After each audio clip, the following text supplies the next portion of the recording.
En 2023, donc, la Coupe du monde de rugby fut un véritable succès populaire en France, mais aussi à Saint-Étienne, où des matchs s'y sont déroulés. Le village rugby fut le symbole de cette réussite populaire. Pourtant, près de 2 ans après l'organisation de cette compétition, force est de constater que le rugby amateur semble très loin des préoccupations de la ville. Créé en 2006 suite à la liquidation du CAS Rugby, le RCSE a su ces dernières années trouver sa place dans le paysage sportif stéphanois. Pourtant, le club connaît aujourd'hui des difficultés de trésorerie importantes. Ces dernières années, l'irrégularité des subventions de la ville de Saint-Étienne a rendu la visibilité financière difficile pour le club.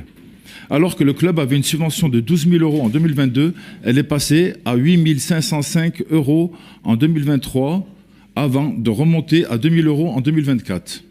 Or, le club avait une centaine de licenciés en 2022, contre 250 actuellement.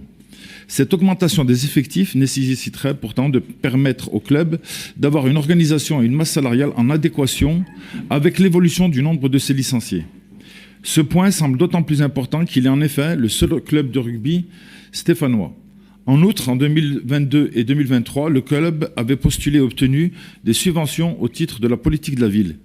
Il intervenait dans les écoles et les retours des enfants comme des enseignants semblaient être positifs.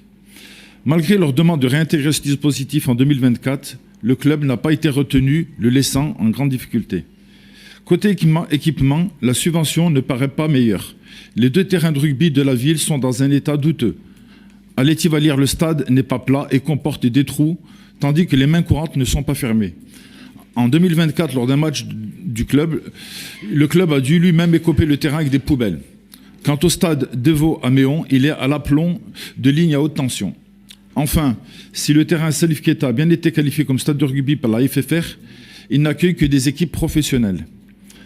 De fait, et afin d'éviter que la ville ne se retrouve sans club de rugby amateur, nous vous demandons à ce que le RCSE soit mieux soutenu financièrement et que des investissements notables, plus nécessaires encore que l'éclairage du terrain, soient réalisés afin que les 250 licenciés du club puissent envisager l'avenir plus sereinement.